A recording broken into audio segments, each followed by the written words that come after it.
บายดีทุกคนเนาะมื้อนี้เขาก็จะพาไปเบิ่งรูปปั้นลายที่สุดเนาะเดี๋ยวพาไปเบิ่งว่าเป็นจังไดตอนนี้ก็เป็นเวลา 8:57 เนาะ 9 โมงยังนี่ตอนนี้ก็-2 องศาเนาะโอ้อากาศยังหนาวอยู่เลย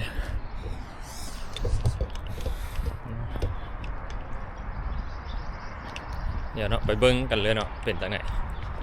เห็นกับเจ้าทายลงโอ้งามอีหลีเห็นรูปปั้นแบบทั้งน้อยทั้งใหญ่ปนเปกันไปเนาะเนี่ยไปเบิ่งกันเป็นจังไดงามบ่งามขึ้นในรูปที่กับเจ้าทายเบิ่งน้ำมันน้ำหมอกเนาะจนแข็งเนาะจนขาวเบิดขาวเพือบเลยความหนาวเมื่อเรานั่งทานรถเมล์อยู่เนาะเห็น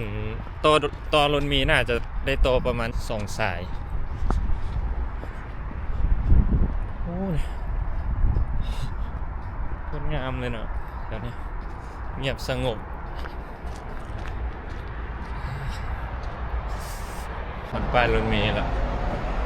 โอ้เหลือเนาะเหลือประมาณ7 นาทีเนาะนี่เนาะเขาสิขี่380เนาะไปเนาะนี่7 บุญ7 นาทีรถมาแล้วก็ท่ารถเลย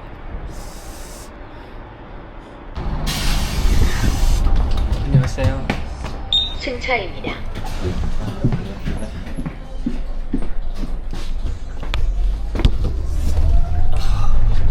บรรยากาศโคตรดีเลย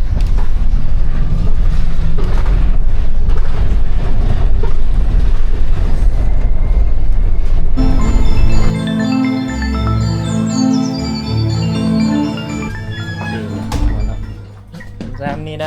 감사합니다. แล้วเอาก็ชิมาท่ารถเนาะเพราะเขาจะเปลี่ยนสายเนาะโอ้งามเว้ยนี่มันเป็นรูปแดงมาจากนี่เลยคนงามเลยนี่เนาะงามเลย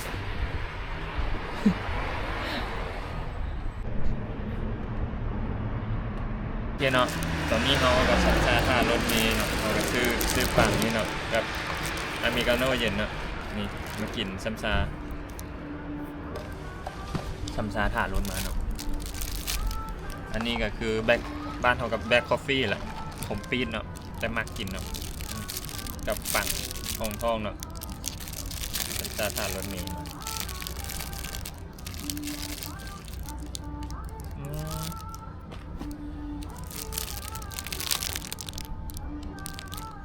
ใส่ไหม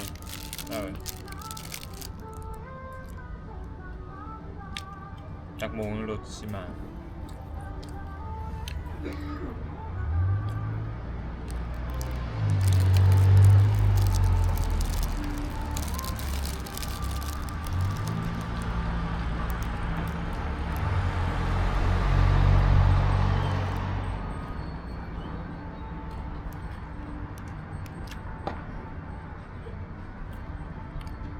อีก18 นาทีเนาะรถมา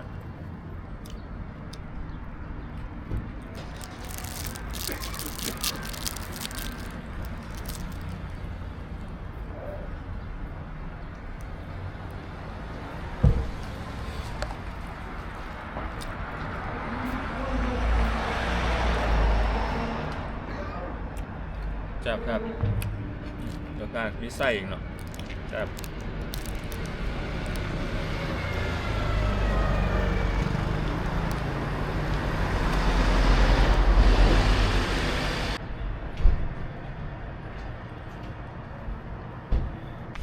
บ่มีรถเมล์เลยเนาะอันนี้เขา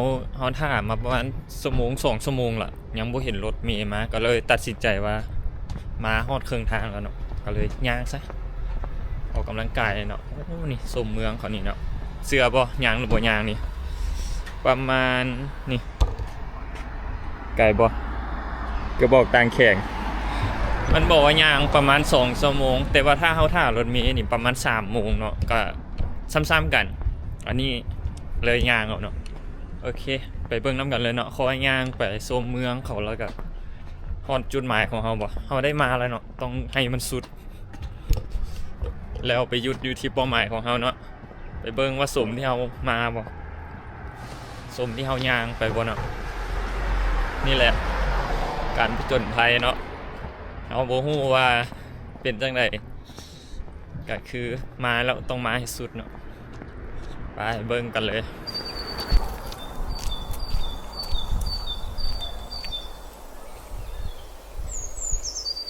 หลังจากเราย่างมาประมาณ30นาทีเนาะหาจะได้20%เนาะนี่เห็นปะจุดที่เราอยู่เนาะนี่ยังย่างไปต่ออีกเนาะไปเบิ่งเนาะจังโมงจังสิฮอดเนาะ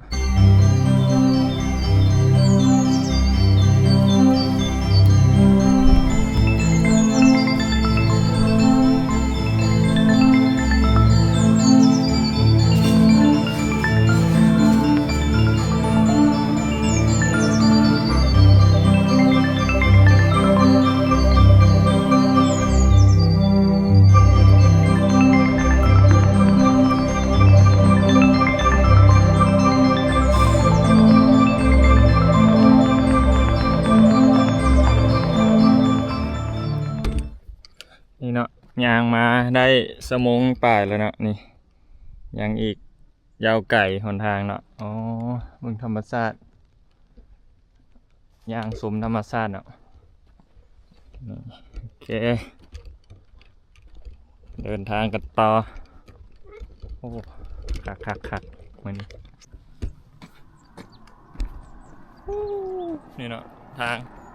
หนทางยังอีกแสนยาวไก่โคตรคัก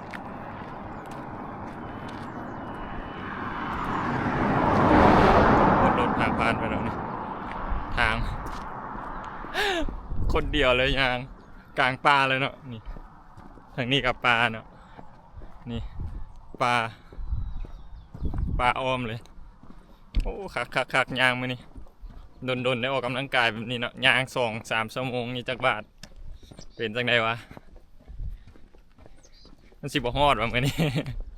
เครื่องมือแล้วเนาะนี่ใช้เวลาเดินทางมาจุดนี้เนาะฮอดจุดนั้นแล้วเนาะสิสมกับสิเฮาใช้เวลามาบ่เนาะโอเคไปเบิ่งกันเลยพามาเบิ่งหนาวหรือบ่น้อยน้อง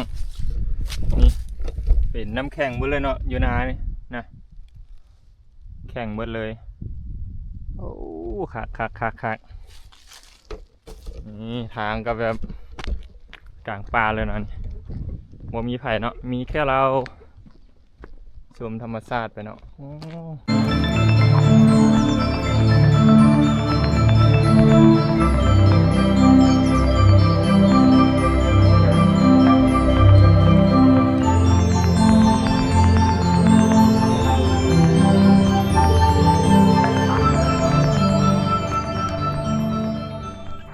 โอเคเนาะพี่น้องเดี๋ยวนี้เราก็ย่างมาเป็นเวลาเนาะ2 ชั่วโมงครึ่งเนาะเห็นปะเลื่อมไว้นี่เนาะ2 ชั่วโมงกับ27 นาทีเนาะนี่เราก็จะเห็นแล้วนี่เนาะเริ่มเห็นหูปั้นหินเริ่มเห็นหูปั้นอย่างแล้วเนาะโอเคสะใจเนาะได้ย่างมื้อนี้เราเริ่มย่างตั้งแต่11 โมงย่างเนาะเดี๋ยวนี้นี่จน1 โมงเนาะ1 โมง4 ตรงละโอเคเริ่มแล้วเนาะเริ่มเห็นรูปเริ่มเห็นทางแล้วอยู่นี่เดี๋ยวเขาสิไปซื้อปีฮั่นแล้วถ่ายอยู่นี่ให้เบิ่งก่อนโอ้นี่เนาะโอ้ปั้นฮอดแล้วนี่ปั้นเนาะว้าวปั้นเดี๋ยวโกงกันข้ามเนาะสิเห็นลายเนาะเห็นลายก้อนนี้งามมิหลีขนาดจุดเริ่มต้นเนาะสิเห็นแบบเริ่มเห็นหูปั้นเริ่มเห็นอย่างเนาะลายเนาะอยู่ทางในเองหูปั้นเนาะก็จะว่าเป็นพันโอ่งเนาะพันหูปนี่เราก็สิเริ่มเห็นเนาะนี่หูปั้นนี่เริ่มแล้วเนาะทางเข้าให้งามเนาะเดี๋ยวเขาซื้อปีใส่หรือว่าเขาให้เข้าฟรีล่ะเอากับโบฮูเนาะโอ้โหนี่เนาะเห็นหูปั้นนี่หูปั้นกบเนาะหูปั้นอย่างเนาะปูนทางในเนาะโอ้แห่งหลายเนาะเจ้าแม่กวนอิมโอ้หลากหลายเนาะนี่เป็นหูปั้นหมูหูปั้นอย่างเนาะ อืมนี่หลากหลายเนาะนี่แมนหูปั้นเบิดเนาะอันนี้ก็สิเป็นทางเข้าเนาะมาได้ซื้อปีวะ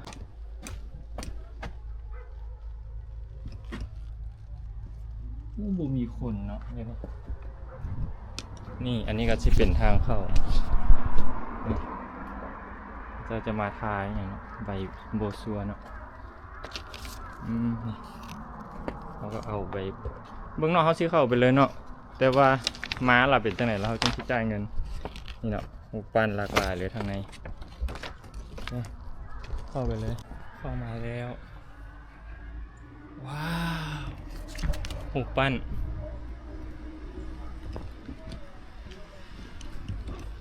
หูปั้นหลากหลายเนาะเข้ามาเนาะว้าวนี่ว้าวหูปั้นหลากหลายเลย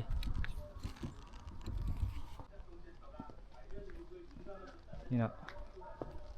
สิเป็นหูปั้นหมดเลยเนาะ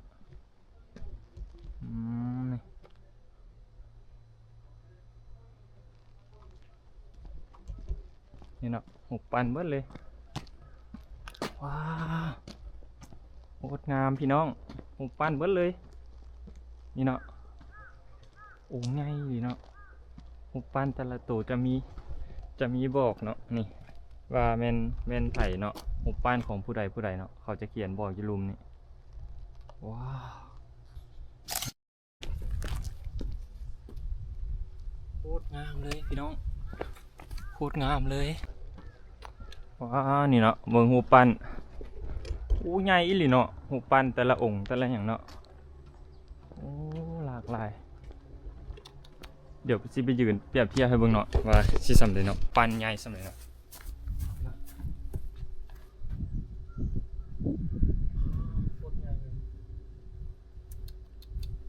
ใหญ่เนาะแล้วก็หลากหลายอีหลีงามอีหลีเนาะมีแต่องค์ใหญ่ๆเพิ่นน่ะหินก้อนหนึ่งเนาะแบบเขาจะแกะสลักแกะอย่างเนาะ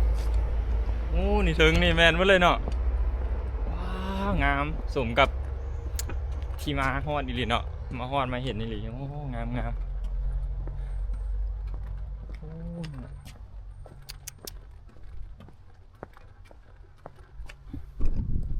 โอ้นี่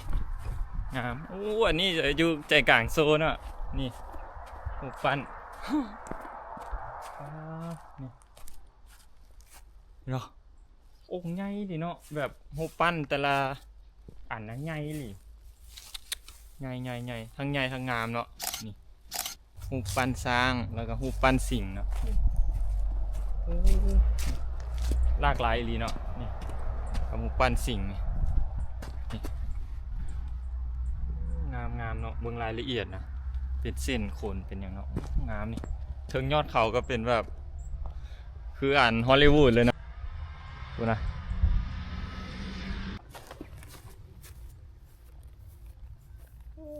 มอแล้วเนาะโคตรงามเลยแต่ละจุด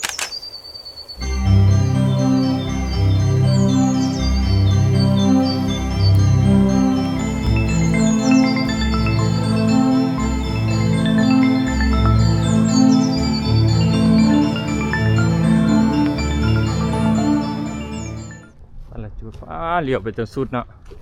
อันนี้จะเป็นโซนแรกเนาะเดี๋ยวเราก็จะไปโซนต่อไปเลยเป็นจังไงจะงามบ่นี่เนาะเมืองรายละเอียดแบบยิบเลยงามแหวกแนวเนาะแบบแปลกตานะโบเคยเจอแบบนี้จักเถื่อเนาะมาเห็นแบบโอ้จดตกใจว่ามีสถานที่แบบนี้แน่วะคืองามแท้นะนี่เนาะงามเดี๋ยวเราไปเบิ่งโซนต่อไปเลยเป็นจังไงนี่เนาะโอ้สิ่งนี่เนาะป้าอยู่รูมให้เต็มเลยเนาะกูนะว้าวงามเดี๋ยวเขาเก็บภาพแต่ละจุดไปก่อนเนาะอันนี้ก็จะเป็นโซนที่2เนาะโอ้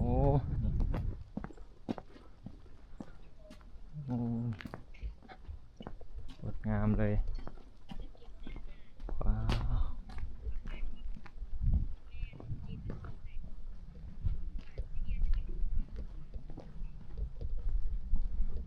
ใหญ่อีหลีเนาะนี่พระเยซูว้า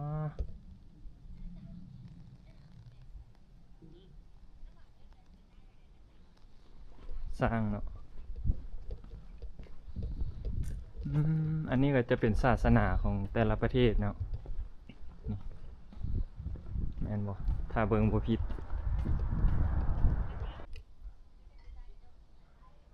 แค่เนาะตัวนี้ก็จะเป็นโซนที่2เนาะเดี๋ยวเฮามาโซนที่3เลยเนาะไปเบิ่งเนาะเป็นจังไดโอ้นี่ทั้งลุ่มนี่เนาะแม่นเบิดเลยนี่บ่ฮู้ว่าเห็นว่าเนาะนี่ทั้งลุ่มนี่แม่นเบิดเลยว้าสะอ่อนเนาะจะแม่นงามนี่นะมืออันนี้ นี่เนาะว้าแม่นเบิดเลยเนาะไปลงไปเบิ่งกันเลยเป็นจังได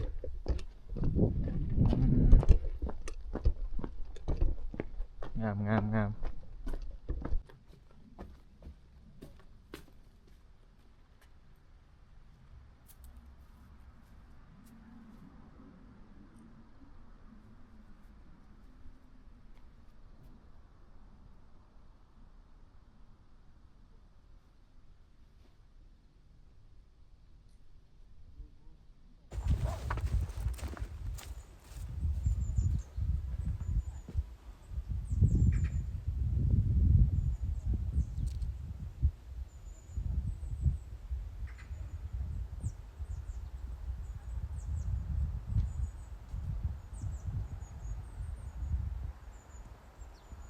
ข้างหลังเขาก็จะเป็นหูปั้นเบิดเลยเนาะเลี้ยวไปจนสุดป้ามีหลากหลายดีเนาะหูปั้นอยู่นี่เนาะงามงามงามโอ้หูปั้นอันยังก็อันนี้นะตัวนักห้องอ่ะนะนักห้องอ่ะนักแสดงไม่ค่อยได้เห็นเนาะใหญ่งามนี่เนาะปั่นไปเลย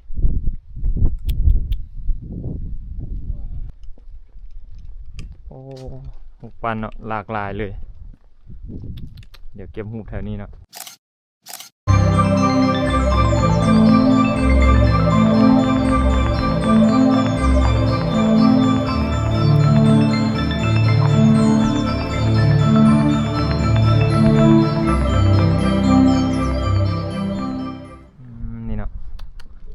ปันมีเป็นโต๊ะเป็นตั้งเนาะแล้วก็มีเป็นสัตว์แล้วก็หลายๆสิ่งหลายๆแนวหูปั้นบางอันเนาะก็น่าจะเป็นอัพลง YouTube บ่ได้เนาะมันเป็นหูปั้นแบบ18 บวกเนาะเดี๋ยวโอ้มันไผจะเห็นเนาะสามารถเข้ามาเบิ่งเองได้เนาะเดี๋ยวเอาที่อยู่เส้นนี้ให้นี่เนาะงามๆนี่หลากหลายดีแม่นไผมักแบบเกี่ยวกับงานศิลปะแบบนี้เนาะโอ้ถึกใจเลยมีหลากหลายลีเนาะมีเป็นโต๊ะเป็นอย่างเนาะให้นั่งเป็นมือโอ้ใหญ่ลีเนาะหลากหลายลี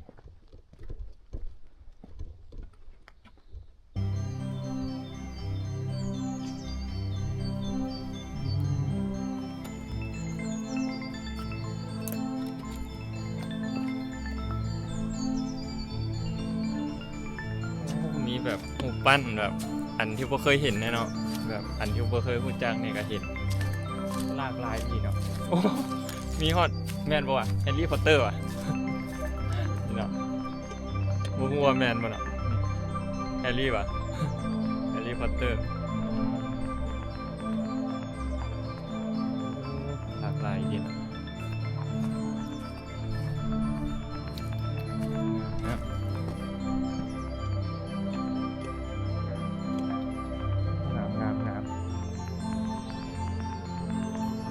ปั้นแบบสู้จะเฮ็ดได้เนาะมันใช้เวลาเท่าไหร่วะคุณนะคุณพี่น้องเดี๋ยวไปจนสุดสายตาตัวนี้มันจะเป็นโซนญี่ปุ่นเนาะเราจะเขียนกันโซนญี่ปุ่นโซนญี่ปุ่นเป็นหนึ่งเลยเนาะแต่ละโซนเนาะแต่ละประเทศเนาะ มีเวิร์ดเนาะนี่นี่เนาะโซนคิงว้า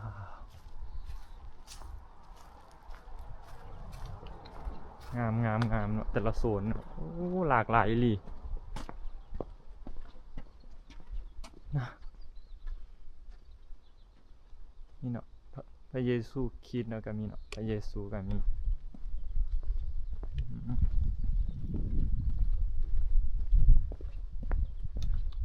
หลากหลายอีหลีว่ะหลากหลายอีหลีเนาะพ้นกับบ่หลายอีกเนาะอยู่นี่เนาะเพราะว่ามันก็ยังมาย่างในหน่อยหนึงเพราะว่ามันรถก็โดนๆมาเท่านึงเนาะรถเมล์รถหยังเนาะโอ้งามจุดเนาะนี่ทางลุมเนาะก็แม่นเบิดเนาะโหปั่นว้าวสุดลงไปพุ่น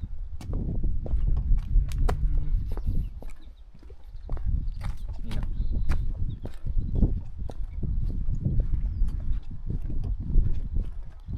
โอ้งามคักพี่น้องกว้างอยู่เนาะกว้างใหญ่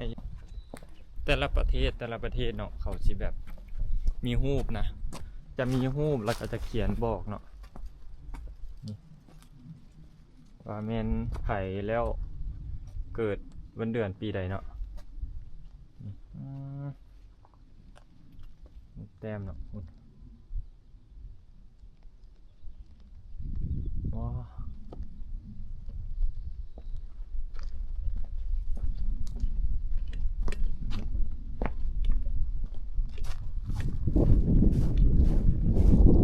หลากหลาย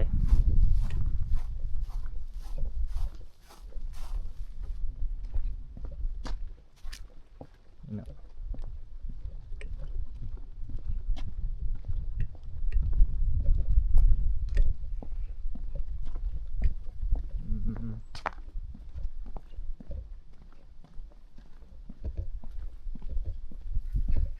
นี่เนาะยีรูมนี่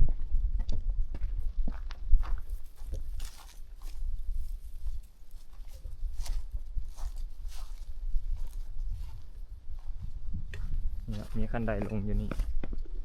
แล้วลงเบิ่งโซนลุมตอนนี่ว้าใหญ่อีหลีเนาะ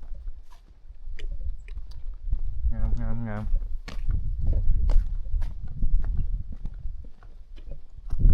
โอ้พี่น้องเบิ่งนี่เนาะหนาวหรือบ่เนาะแข็งเบิดเนาะเป็นน้ำก้อนเว้ยหญ้าเนาะแข็งเบิดเลยจะเป็นหูปานเบิดเนาะ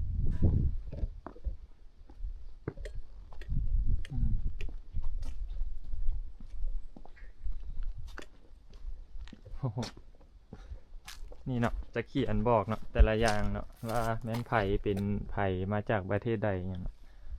เขาจะเขียนละเอียดเนาะอยู่นี่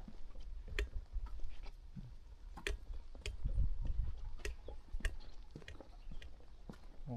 งามเนาะอยู่นอกทางเนาะก็มีอีกมันไก่พันธุ์นะนี่นะจากน้อยไปหาใหญ่เนาะจากน้อยหาใหญ่จากใหญ่หาน้อยเนาะโอ้นี่ส่วนสิผู้ทายมุมแต่ก่อนเนาะมันงามไปสะทุกมุมเลยเห็นป่ะมีโซนเผาแต่ละโซนเผาอย่างเนาะมีว่า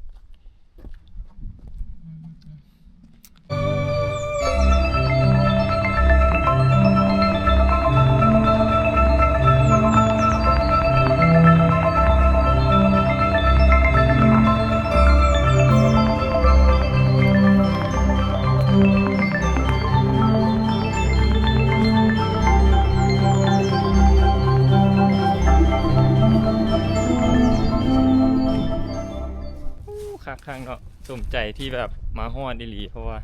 ใช้เวลากันโดนนี่เลยเนาะส่วนที่มาฮอดจุดนี้เนาะงามข้างเนาะเป็นน้ำก้อนมาเลย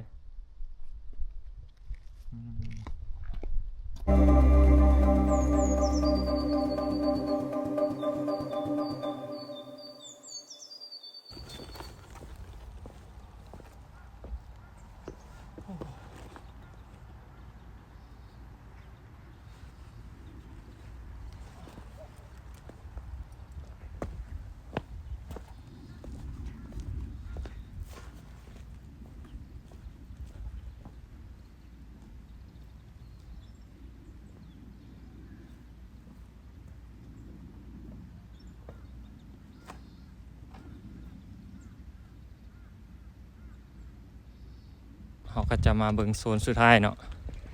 นี่โอ้งามหลากหลายเนาะนะไปเบิ่งโซนสุดท้ายกันเลยเนาะเป็นจังไดงามบ่นี่เนาะจะมีรูปปั้นสร้างรูปปั้นอย่างเนาะนี่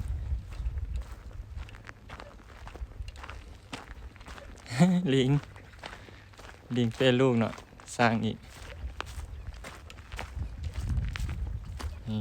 มาเบิ่งโซนสุดท้ายเป็นจังไดงามบ่โอ้นี่เนาะโอ้มันจะเป็นราศีเนาะราศีแต่ละราศีนะ12ราศีป่ะนี่มีบอนนั่งลิ้นนั่งหยังก่อนนี่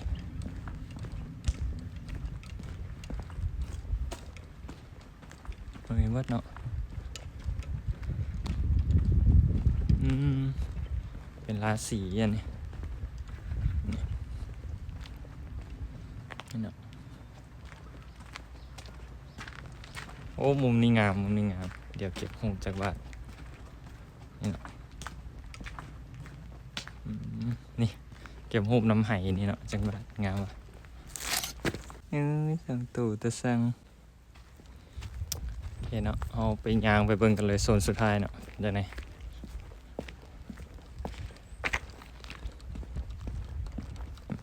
ก็สีประมาณนี้เนาะจะมีเป็นราศีเป็นอย่างนี้เนาะโอ้งามแต่ละจุดเนาะ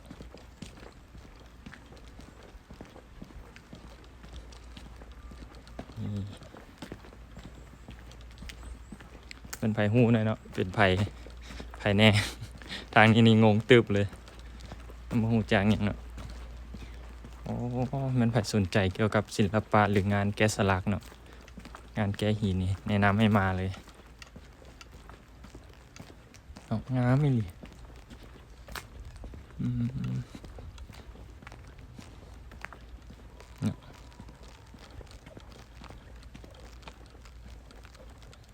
นี่โอ้ยังมีไปฮอดพุ่นอีกเนาะนี่เนาะแผนที่เนาะสิประมาณนี้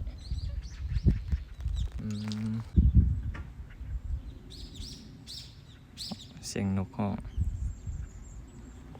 ดูนี่โอ้เป็นหินเนาะหินยองกันนี่มึงเห็นปะ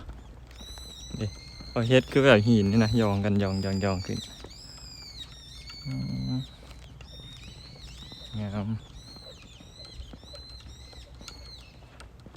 โอ้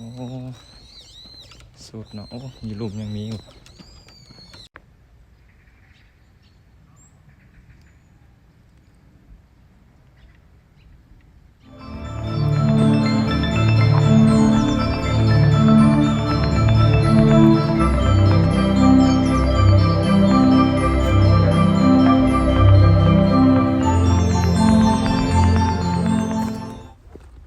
โอเคเนาะคลิปนี้ก็สิประมาณนี้เนาะเดี๋ยวเขาไปใส่เดี๋ยวเขาถ่ายเบิ่งใหม่เนาะสำหรับมื้อนี้ก็สิประมาณนี้เนาะงามเนาะงามสถานที่แบบแหวกแนวแล้วก็แปลกใหม่เนาะบ่เคยมาเจอจักเทื่อแบบนี้แบบบ่ฮู้นะมาอยู่เกาหลีเนาะมันสิมีแบบนี้นำนะบ่ฮู้ว่าคนอื่นฮู้บ่เนาะว่าจุดอื่นหั่นนะมีแบบนี้บ่เนาะคล้ายๆกันบ่แต่ว่าตั้งแต่มาเกาหลีเนาะจะ3ปีละหาสิเห็นเนาะว่าจุดแบบจุดนี้นะเป็นแบบนี้แล้วก็อยู่ในเกาหลีนะเป็นแบบนี้เนาะโอ้มีแบบนี้เสยแนะนำเนาะไผว่างๆอยากหาแนวแบบแปลกๆใหม่เนาะเกี่ยวกับรูปปั้นบ่อย่างเนาะหินอ่อนอย่างเนาะสามารถมาเบิ่งได้เนาะอยู่นี่เนาะเดี๋ยวเฮาเอาสถานที่ขึ้นให้เนาะอยู่นี่แนะนำมาเลยแนะนำเอารถส่วนตัวมาเนาะอยู่นี่โอเคเจอกันคลิปใหม่สำหรับมื้อนี้บาย